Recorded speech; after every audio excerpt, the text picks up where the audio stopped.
Assalamualaikum warahmatullahi wabarakatuh. Perkenalkan, nama saya Gerardo Pranoto dengan NIM A11 2022 14120.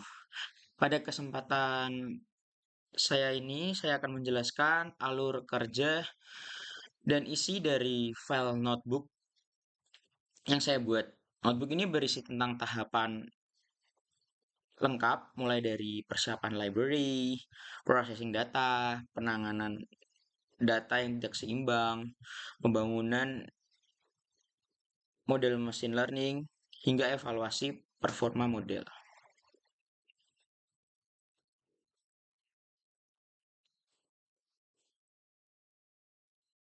Hmm. Yang pertama ada install require package. Bagian ini digunakan untuk menginstal semua package atau library tambahan yang belum tersedia secara default. Tujuannya agar seluruh proses analisis dan permodelan bisa berjalan tanpa error karena library-nya belum terpasang.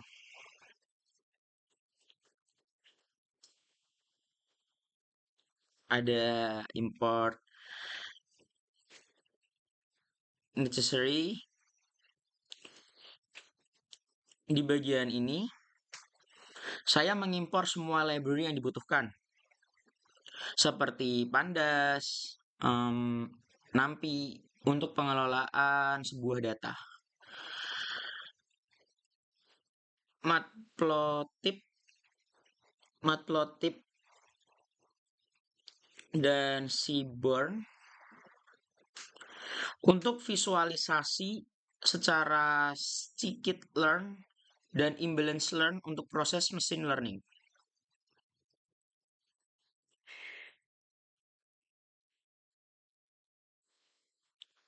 Load data berfungsi untuk memuat sebuah dataset ke dalam program menggunakan Pandas sehingga dapat bisa diolah dan dianalisis lebih lanjut dalam bentuk yang lebih baik.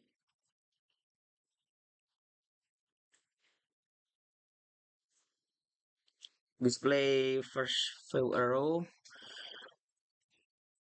Ini saya menampilkan beberapa baris pertama dari dataset untuk melihat gambaran awal data seperti isi kolom dan contoh nilai seperti pada setiap fitur. Data processing. Ini adalah sebuah tahap awal untuk pengolahan data di mana data disiapkan agar layak digunakan untuk analisis dan permodelan machine learning.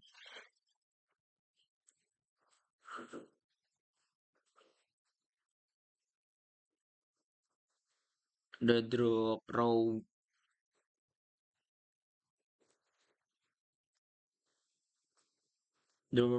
row with missing values. Ini untuk menghapus baris data yang memiliki nilai kosong pada variabel target. Terus encode-nya untuk mengubah nilai target yang awalnya berbentuk yes dan no menjadi angka 1 atau kosong agar bisa diproses oleh algoritma machine learning. Untuk yang display targetnya, ini untuk melihat distribusi sebuah data pada masing-masing kelas target. Seperti ini. Terus ada future engineering. Ini untuk proses pembuatan atau modifikasi fitur agar informasi yang digunakan model menjadi lebih relevan dan bermakna.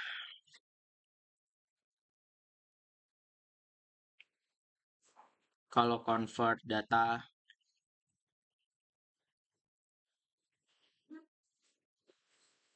pada bagian ini kolom tanggal diubah ke format date time, kemudian diambil informasi bulan sebagai fitur tambahan yang dapat membantu model menggali pola berdasarkan waktu.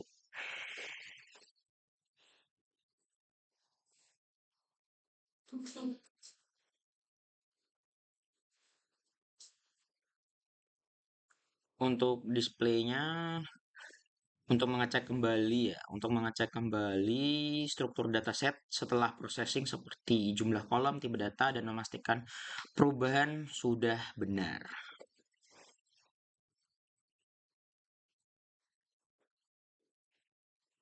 Seperti ini sudah benar. Untuk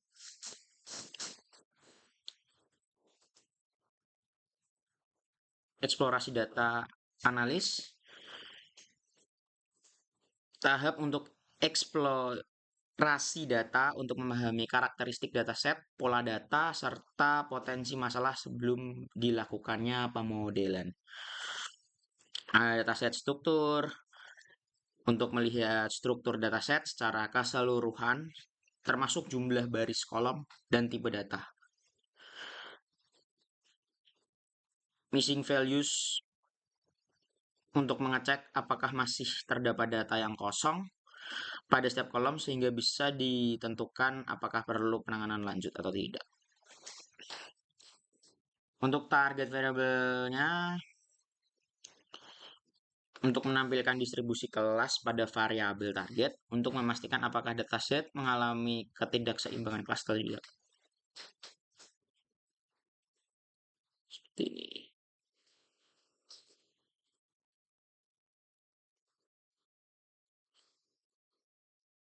Identity numerik untuk memisahkan fitur numerik dan fitur kategorikal karena masing-masing memiliki teknik processing yang berbeda ya. Untuk display numeriknya, untuk melihat statistik deskriptif data numerik seperti nilai minimum, maksimum, rata-rata, dan standar deviasi. Seperti ini contohnya.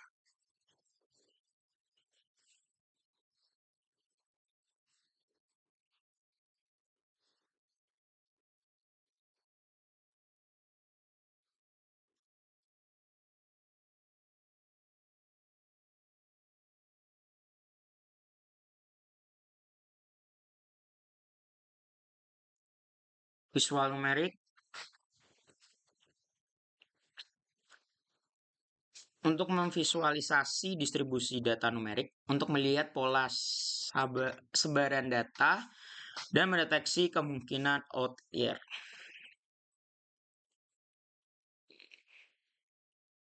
Ini seperti ini data ini. Correlation analysis.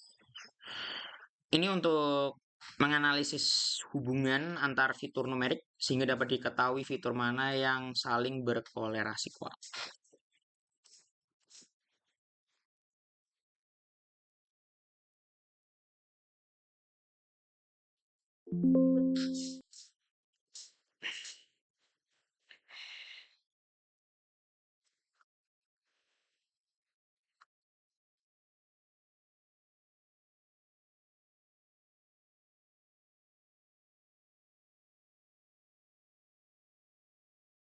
Ini correlation heat map-nya.